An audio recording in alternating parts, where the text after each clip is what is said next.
It was an Irish music band. Okay. We used to call ourselves the Shamrock Rovers. Okay, that's cool. So there was a Shamrock Rovers Irish band with a With a Pakistani Pakistani lead singer. in Croatia. Shaukat Ali, Reshma Ji, Tufail Niazi, Alam Lohar. So these were people I'd grown up listening to. Do you think our folk and classical music is dying, or do you think it's thriving? It's not thriving. A lot of it is dying. So Coke Studio, of course, it did a lot of good. And ये रोहेल हयात की एक बहुत अच्छी vision थी कि उसने कहा था कि भाई मैं चाहता हूँ कि मेरे बच्चे भी और मेरा माली भी जो है वो एक ही म्यूजिक सुने. And my criticism about it is nothing to do with Coke Studio. It's to do with why aren't there other projects in Pakistan.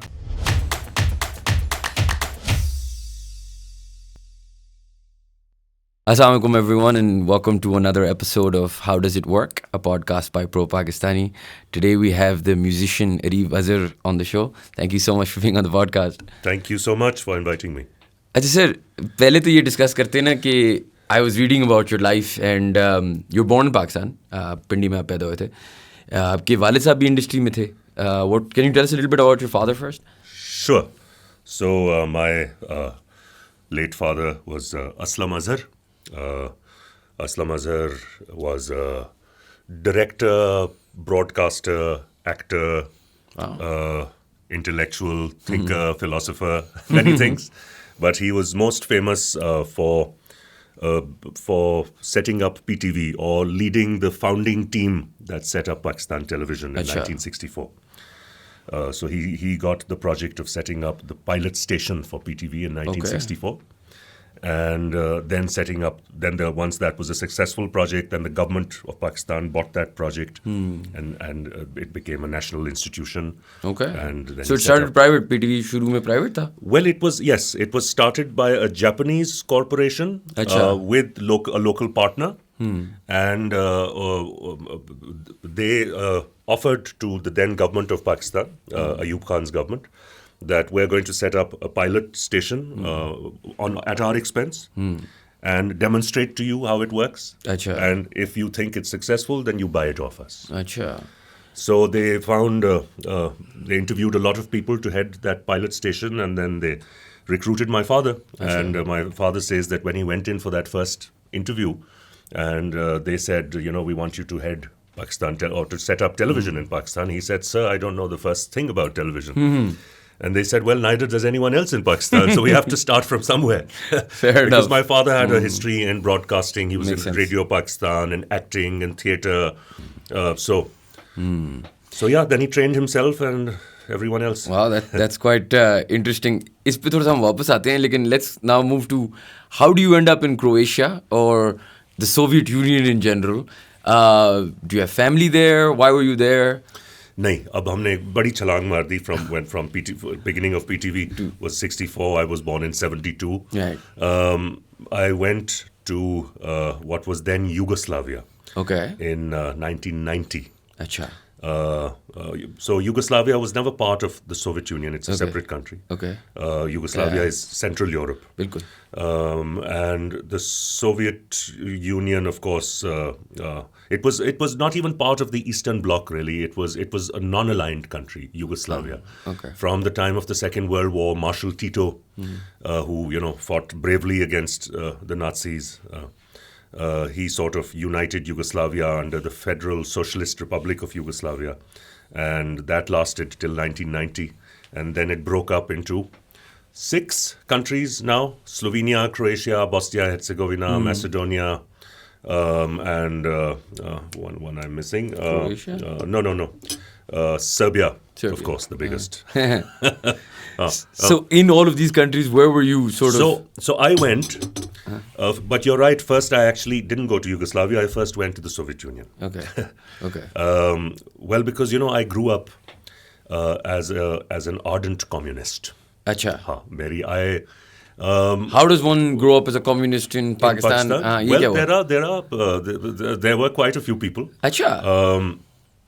Basically, during the Zia government, my father was sacked from television and we shifted to Karachi. And that's where my whole family became quite left-wing political. Achha. And I grew up in that atmosphere. My father set up a theatre group with Mansoor Saeed, who's Sania Saeed's father. Achha. Sania Saeed, a great actor. So Sania and I grew up in that theatre group. It was a very political theatre group called Dastak. Achha.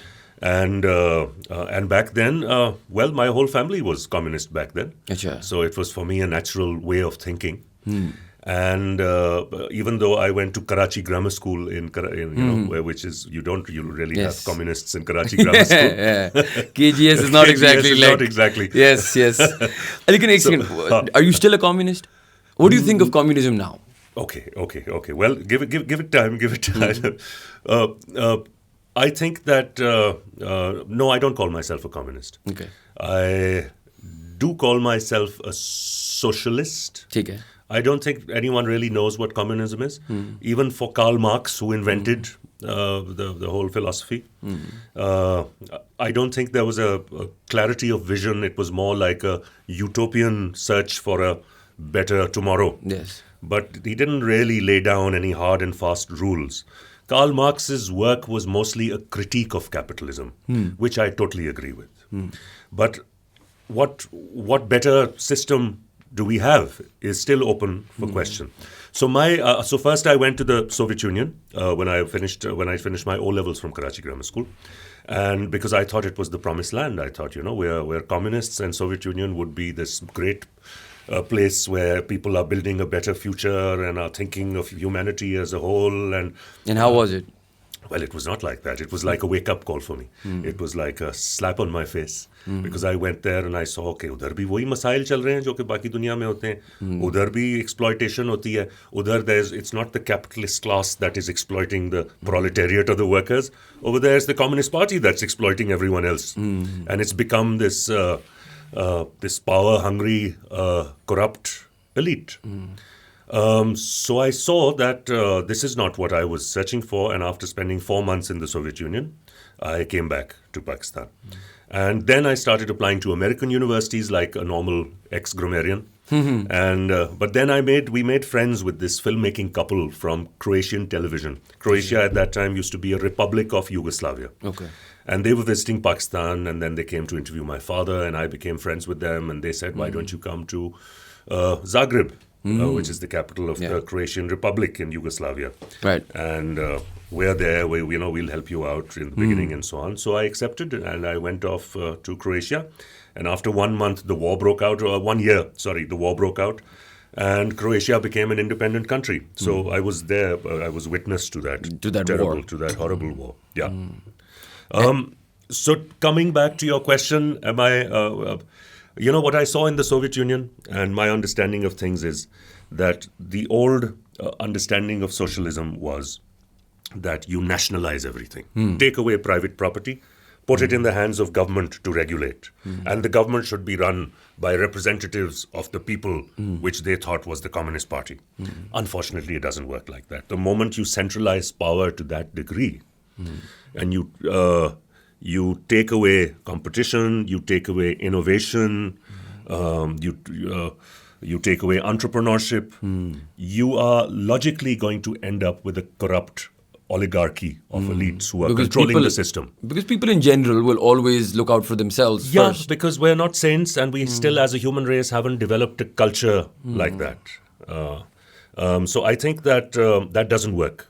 What I think the world needs to move towards economically is a more co-op system. So, for example, if I enter a company, even as a chaprasi, lowest,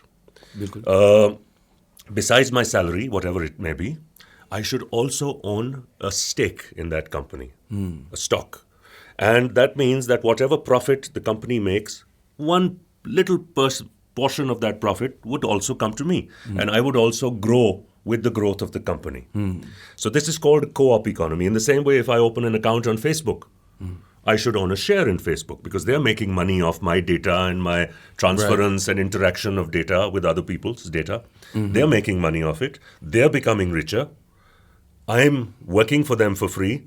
Right. I should own a share in that company. Right. So this is what I think the world needs to move towards. But then don't you think, let's say कि आपने किसी को hire किया in a company and you give everybody shares and the person doesn't perform, do you take the shares back? How would you sort of regulate that? Good question. I think there should be some sort of a mechanism, control mechanism, bilkul.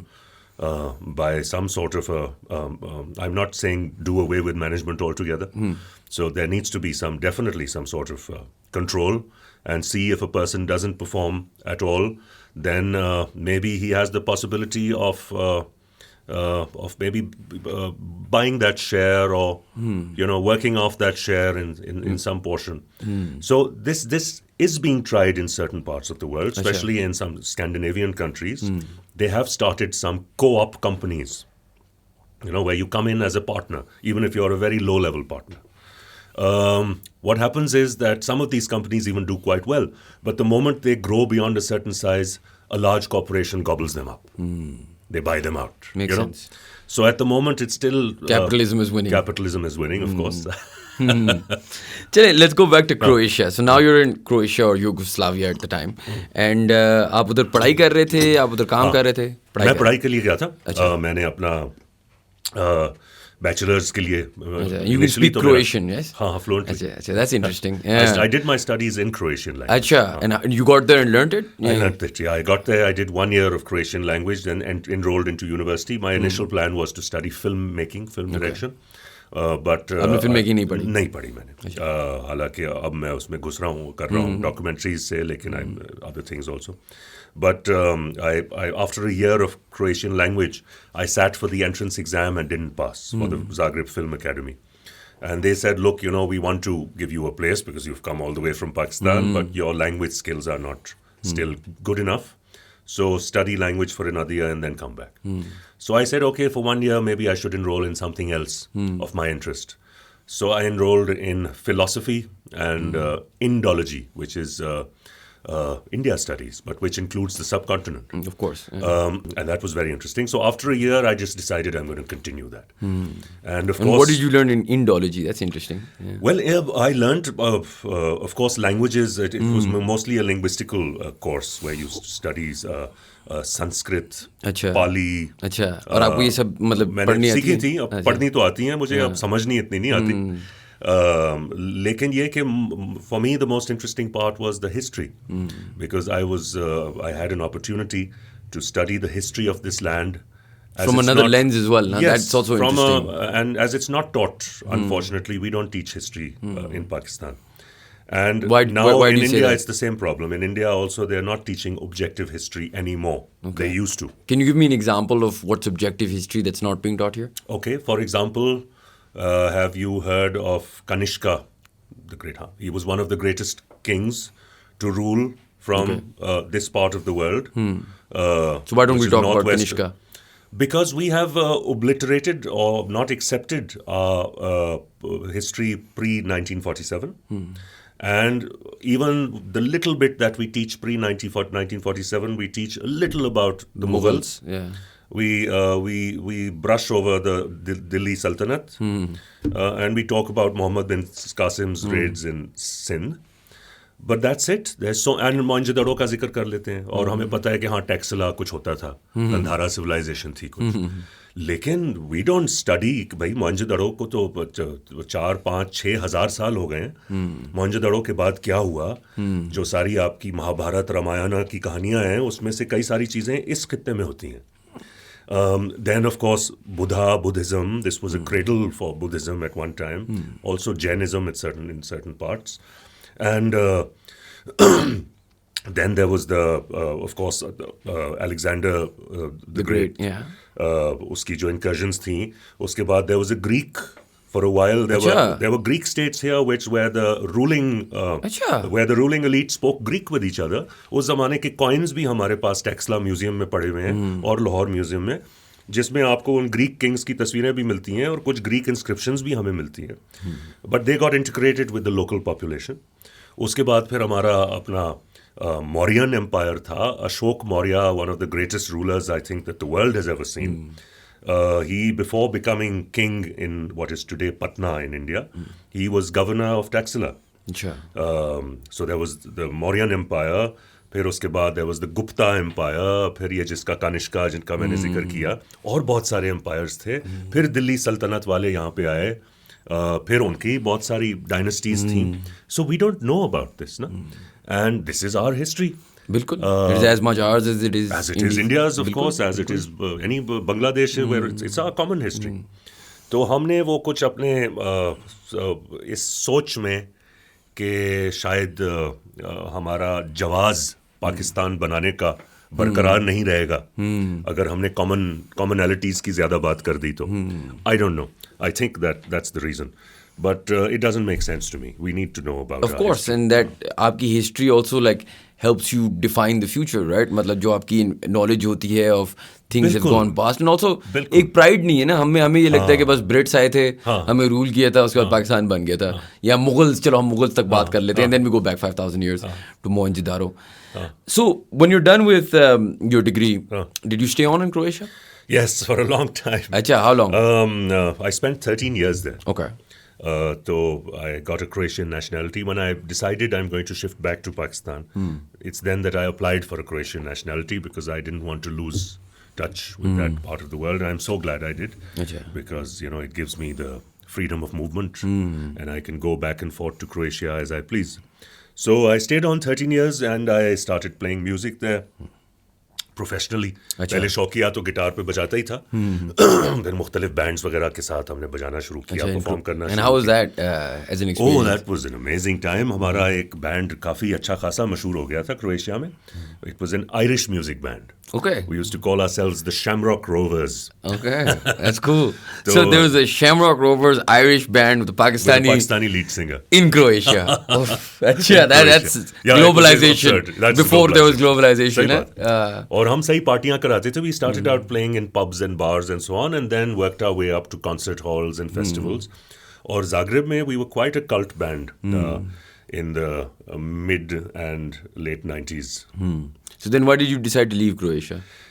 यार, a couple of reasons. एक तो ये कि I wanted to spend time with my parents, my younger sister, and my parents were getting on. I'm so glad I came and spent the last 10 years of my father's life with him. That's good. So that was the main reason. And then also, I felt कि मैं उधर Croatian music भी कर रहा हूँ, मैं वहाँ का जो म्यूज़िक है, Irish music कर रहा हूँ, उस पूरे इलाके का जो बाल्कान कहलाता है. I know a lot of that music and I perform a lot of that music. लेकिन I felt कि I want to learn more about my own culture and my own background and what our music is, because I grew up listening to our folk music. Because, back then my father was MD PTV when I was born in Rawalpindi. And us waqt, a lot of our folk musicians used to come to our house and perform. Shaukat Ali, Reshma Ji, Tufail Niazi, Alam Lohar. So these were people I had grown up listening to. और मुझे ज़ाहिर है समझ तो नहीं आती थी कि वो क्या गा रहे हैं, लेकिन वो साउंड्स मेरे रच चुकी, मेरे मतलब वो दिमाग में बैठ चुकी थी. बिल्कुल. Or I missed that. So I wanted to come back and learn more about our folk and classical music and so on. Do you think our folk and classical music is dying, or do you think it's thriving? It's not thriving.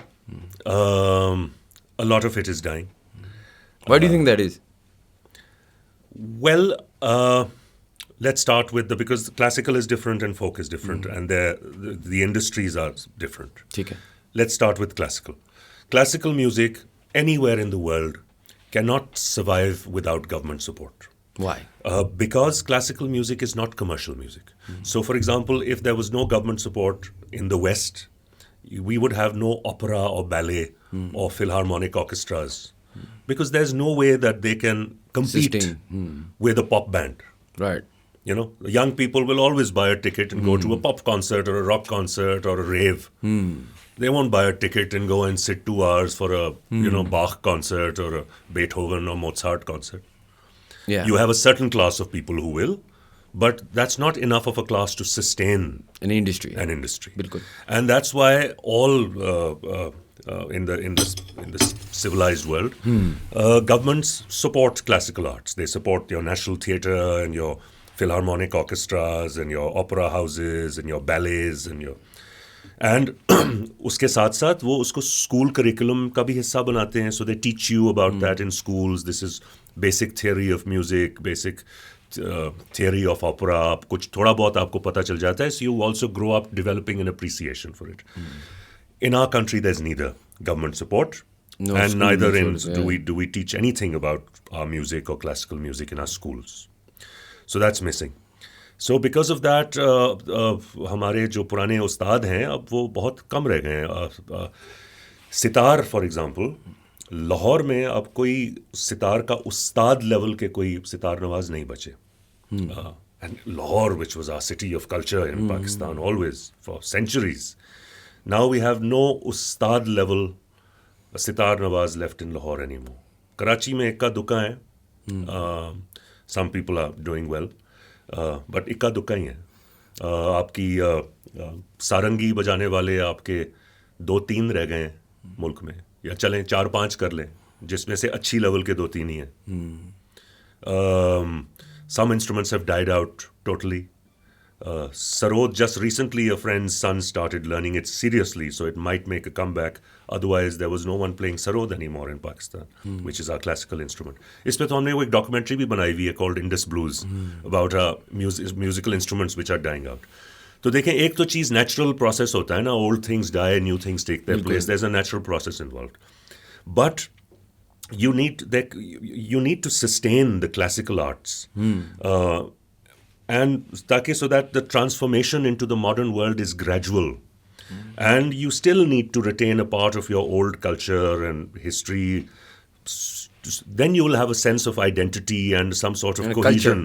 Yeah.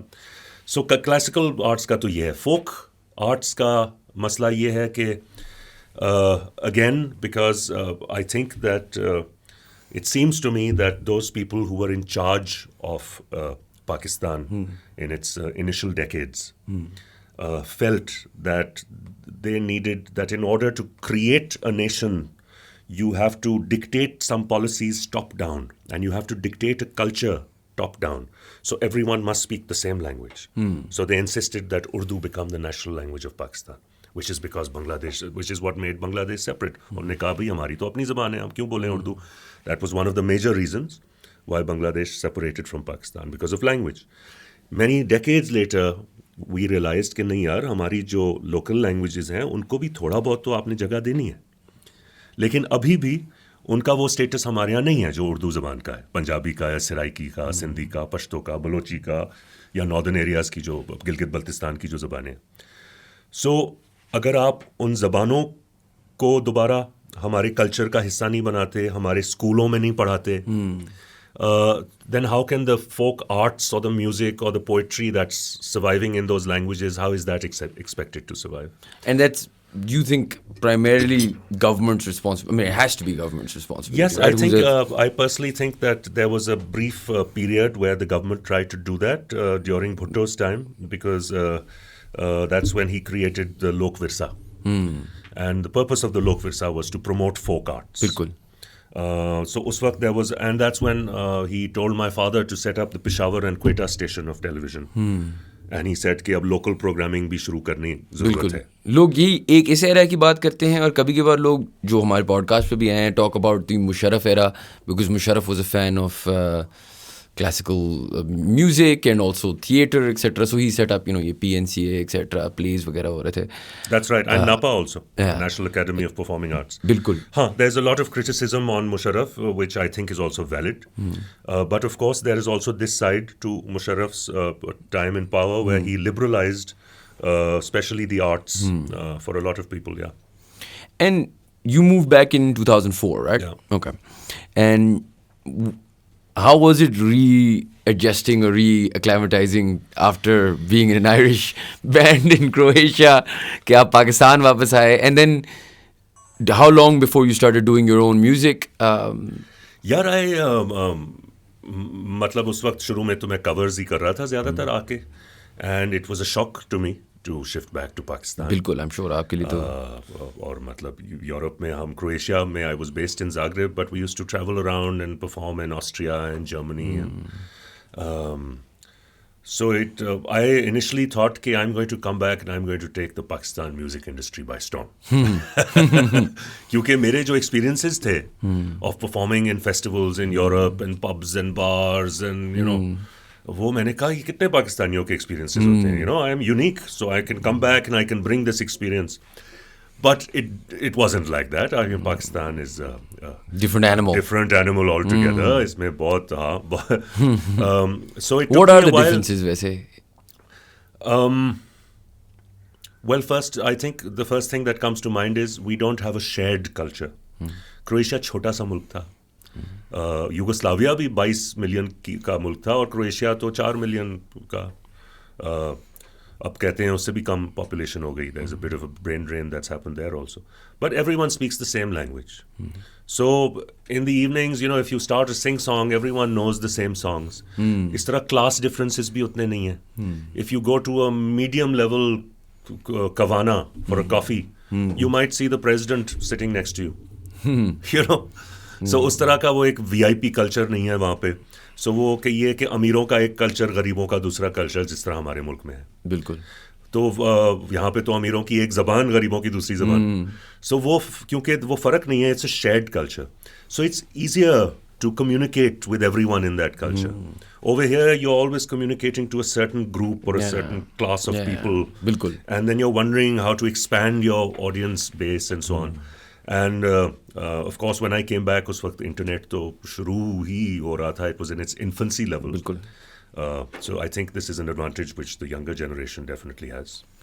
And you were fortunate enough, and I wanted to talk to you about Coke Studio. You're fortunate enough, obviously, to be on it. I think seasons 2 and 3.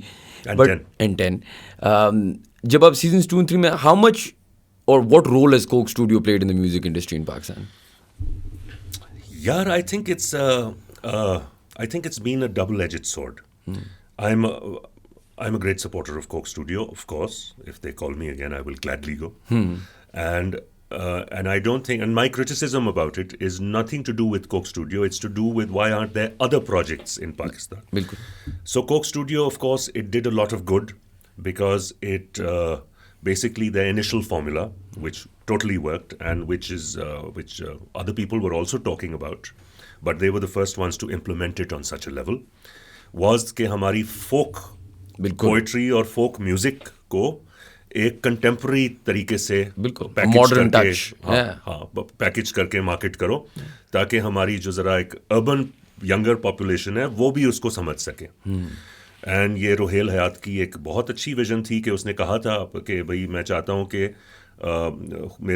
मेरे बच्चे भी और मेरा माली भी जो है वो एक ही म्यूज़िक सुने. तो वही शेयर्ड कल्चर की हम बात कर रहे थे ना. सो वो उन्होंने कोशिश की and I think they were very successful in that in the beginning and that did happen. They created this whole new standard which then everyone started. जो भी करता था वो कहता कि मैं कोई ऐसा गाना बनाऊँ कि कोक स्टूडियो पे आ जाए. You know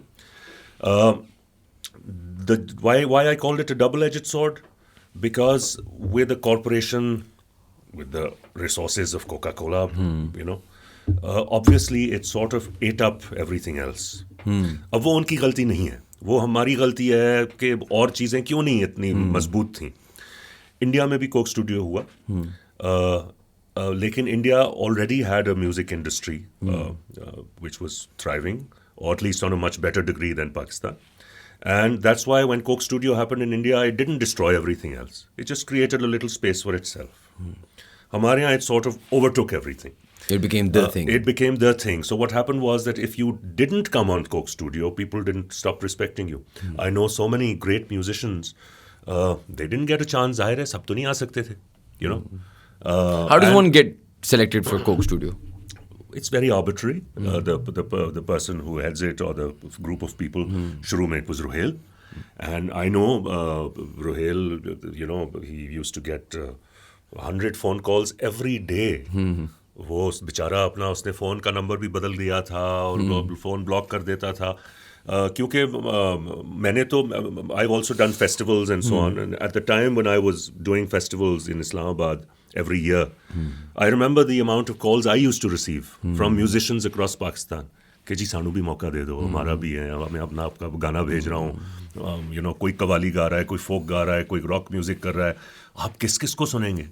so in the end of course you've heard a certain number of people, you decide कि okay, this is who I choose, this is what I want, and you call your friends to help you out, and that's how it works, and that's fine. That's fine. So first Rohail was in charge, then it was the strings were in charge for a while, now of course Zulfi's taken over. But those people who didn't get a chance, and I'm not blaming anyone in Coke Studio for not giving them a chance. After all, वो किस को मौका देते? They have one platform, right? They have one platform. They did the best they could. लेकिन हुआ ये कि अगर किसी को चांस नहीं मिला, उसको उस तरह कॉन्सर्ट्स मिलने बंद हो गए, या उसके सामने कोई inferior level का कोई musician आके खड़ा हो गया who would easily get concerts, and this guy wouldn't because he didn't get a chance to appear in Coke Studio. So that's what I think Coke Studio was. And this, I think, curtails well to like my next question, which is, I understand कि दुनिया में एक artist, एक musician, उनके लिए मुश्किल होता है. It's 1 in 100,000, 1 in a million. मुश्किल होता है. ऐसा नहीं है कि आप इंग्लैंड में, अमेरिका में, दुबई में, कहीं भी हो. It shouldn't be anyone's first career choice. Exactly. It's something that if you're fortunate enough and talented enough, a mix of both leads you to get a career out of it. Crazy enough, passionate enough. Yes. बिल्कुल. There's several things that must work out for that type. और मुझे ये बात समझ आती है कि पाकिस्तान उससे कोई फ़र्क नहीं है. लेकिन मैं आई हैव फ्रेंड और फ्यू फ्रेंड्स जो आपकी इंडस्ट्री के हैं, वो यही कह रहे होते हैं, सबसे इंटरेस्टिंग बात ये कि डिस्पैरिटी बहुत हाई है, right? So obviously Atif is phenomenal, राहत इज़ फिनोमिनल, ये बात नहीं है, लेकिन डिस्पैरिटी कुछ ऐसी है कि कोई 1-2 लाख रुपए का कॉन्सर्ट करेगा और 5-6 लाख रुपए का कॉन्सर्ट करेगा, and then obviously there is the big dogs. लेकिन मेरा सवाल ये है कि as a musician, and you've lived through a musician's life abroad and then here, हमारे पास पब्स बार्स हैं नहीं, हमारे पास उतने कॉन्सर्ट्स हैं नहीं, हमारे पास copyright sort of as such, and also the internet sort of change that, CDs and इस तरह की चीज़ें तो अब है नहीं. बिल्कुल. How does a musician sustain here, and is this a conducive environment to become one? It's difficult. देखें, कंड्यूसिव तो मतलब कई हलकों में है, बहुत सारे हलकों में नहीं है. अब हमारा एक पाकिस्तान का बदकिस्मती से एक बहुत बड़ा खित्ता या बहुत ऐसे लोगों का है, बहुत बड़ी तादाद ऐसे लोगों की है जो कि म्यूज़िक को हराम समझता है. सो सबसे पहले तो यहीं से शुरू कर लेते हैं. There is a sizeable population of Pakistan which thinks के म्यूजिक इज हराम. बिल्कुल. So obviously that immediately throws a spanner in the works. उसके अलावा एक चंक ऑफ ऑडियंस लूज कर दी. एक चंक ऑफ ऑडियंस ना सिर्फ लूज कर दी, बल्कि वो स्पॉयलर्स भी हैं. ये वो नहीं कह रहे कि आप करो, हम नहीं सुनते. वो कहते हैं कि नहीं होगा, हम होने नहीं देंगे. बिल्कुल. दे डिसरप्ट कॉन्सर्ट्स. सो एक तो there is that spoiler in Pakistan which we urgently need to address. दूसरा जो है, फिर जिस तरह मैंने पहले कहा कि हमारे स्कूलों में म्यूजिक एजुकेशन नहीं होती, सो एस्थेटिकल सेंस लोगों का उस तरह डेवलप नहीं होता.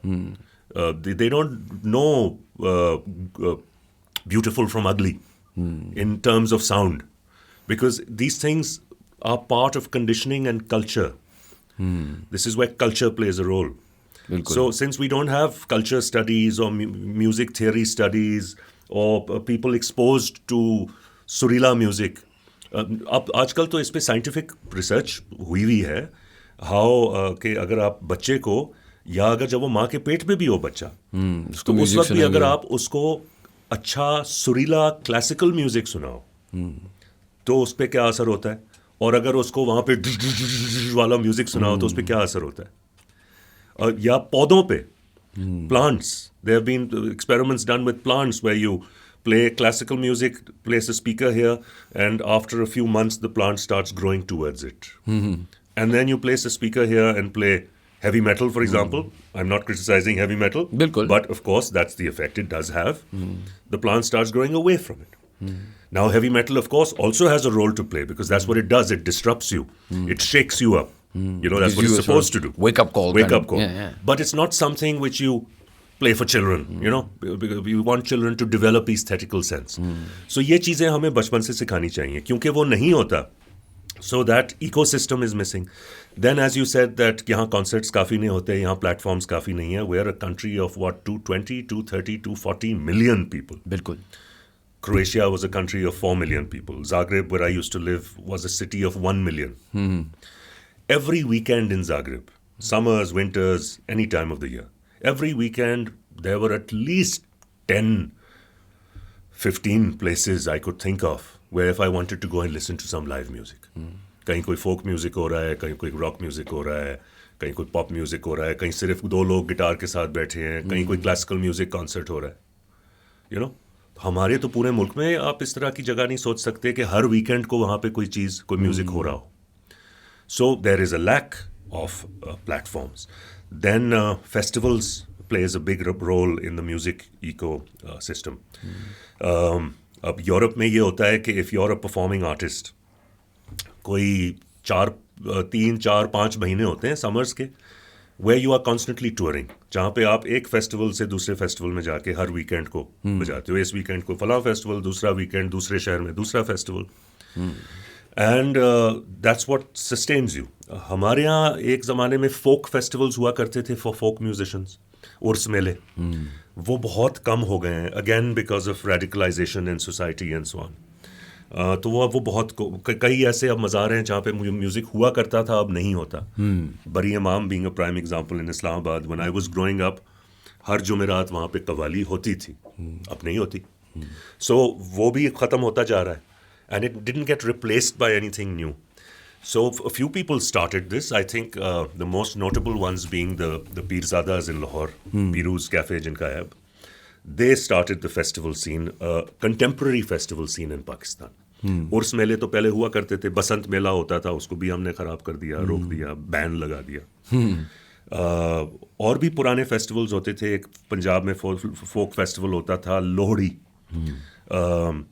दैट वाज तो रफ़ी पीर वालों ने पहली दफ़ा आके एक वर्ल्ड परफॉर्मिंग आर्ट्स फेस्टिवल शुरू किया, फिर मिस्टिक म्यूज़िक फेस्टिवल शुरू किया. I perform there many times and they did a fantastic job. उनका at the height of their glory, their festival used to last for 10 days. And it had music, dance, theatre, puppetry, short films. Anything artistic. Anything artistic. And they used to have people from all across the world coming and performing here. तो over there मैंने इतने musicians को यहाँ पे लाहौर में सुना है. वो अपना कद्दाफी स्टेडियम में फिर उनको they shifted because they became so big. That stopped in 2008 when there were 3 bomb blasts at the World Performing Arts Festival in Lahore. Chote blasts the, controlled explosions thi. They were meant to scare, not to kill, but they succeeded in scaring. Uske baad unko bicharon ko koi 3 saal lage before they could again put on a festival, and again they've never managed to grow to that size. अब वो 2-3 दिनों का festival करते हैं. अभी भी हिम्मत है उनकी कि वो कर रहे हैं, लेकिन वो उस लेवल का फेस्टिवल ख़त्म हो गया. और फिर हमने यहाँ इस्लामाबाद में शुरू किया म्यूज़िक मेला फेस्टिवल. फिर मेरा फेवरेट फेस्टिवल जो है वो सैफ समेजो ने जामशोरों में शुरू किया, लाहौती मेलो. वो अभी तक चल रहा है, बल्कि उनकी अभी 10वीं सालगिरह आने लगी है. That's my favourite festival in Pakistan. Why? It's exactly what I feel a festival should be like. It includes the contemporary and the folk. And there's a sense of community about it. And it's for the awam. That वो पहले तो free करते थे, अब शायद वो इतना सा टिकट रखते हैं कि everyone can afford it. So it's open, it's inclusive, it's friendly. There's a open liberal atmosphere there. Musicians get to not only meet each other but interact with the public. Very great supportive audiences come over there. So of course there are challenges, लेकिन ये कि वो अभी तक sustain कर रहे हैं, बहुत बड़ी बात है. तो यही फिर लाहौर म्यूजिक मीट होता था कुछ अरसे, वो भी ख़त्म हो गया. सो वो फेस्टिवल्स का सिलसिला नहीं है. So these are the things that build up an industry, that support an industry, which are missing in Pakistan. Why the disparity between what you mentioned, between people like Atif Aslam and Rahat on the one hand, and other people who, well, I think, I don't know. I think disparity तो होती ही है music में, of course. दुनिया में होती है. दुनिया में होती है. और ये कि लेकिन यहाँ पे ये है ना कि there's only 2 or 3 outliers. Yes. Whereas we're 220 million people. Yes. इतना अवाम है कि 2 या 3 मतलब क्रोएशिया में 2-3 म्यूजिशियंस होंगे इतने बड़े, राइट, लाइक और मोर, राइट. बिल्कुल तो पाकिस्तान में और होने चाहिए. It's not a dig at Atif Aslam. It's actually there should be more of them. Again, I think it's to do with the lack of platforms. क्योंकि होना ये चाहिए कि if I'm a musician, I need to go through the mill. तो मुझे पहले 5 लोगों के लिए परफॉर्म करूं, फिर 50 लोगों के लिए, फिर 100, 500, then build my audience base. It's the same as like अगर आप पाकिस्तान क्रिकेट खेलना चाहते हैं, the difference between us in India is कि वो under 18 खेलता है, under 16 खेलता है, under 19 खेलता है, फिर पाकिस्तानी खेलता है, फिर पाकिस्तान के लिए खेलता है, पूरी दुनिया टूर करता है. His abilities are obviously more refined. बिल्कुल. अच्छा, मैं वैसे आपका ज़्यादा और टाइम नहीं लूँगा, लेकिन I have one final question and it's related to actually what we were discussing earlier. So you're working on a play, and I think it's coming up in Karachi. Yes. And then inshallah maybe in England as well. Yes. So tell us, I thought it was a really interesting story. So tell us the story of what you're doing. And this is the first play you've worked on? This is the first play I've written. Okay. I've acted in a lot of plays and also directed a couple when I was 18, 19. जिस तरह मैंने जिक्र किया, I grew up in a theatre group in Karachi called Dastak. But then I lost touch with theatre and I got into music. So abhi, this is the first play I've ever written. I've got a grant from the British Council to do this. And so the play is called The River's Daughter, Darya Ki Beti. Or I've taken the characters of Umar and Marvi, जो हमारी एक पुरानी Sindhi folk tale है, वो शाह लतीफ़ बिटाई ने भी उसके बारे में लिखा. Where Umar is this king, powerful king who falls in love with this village woman called Marvi, and he kidnaps her, and he tries to woo her. But no matter how much he promises her, Marvi says, "Ke nahi, dearer than your wealth to me is, the smell of my own earth and my kacha houses and my fields. I don't want your wealth. I don't want your marble and your riches." And in the end, he lets her go. That's the original story.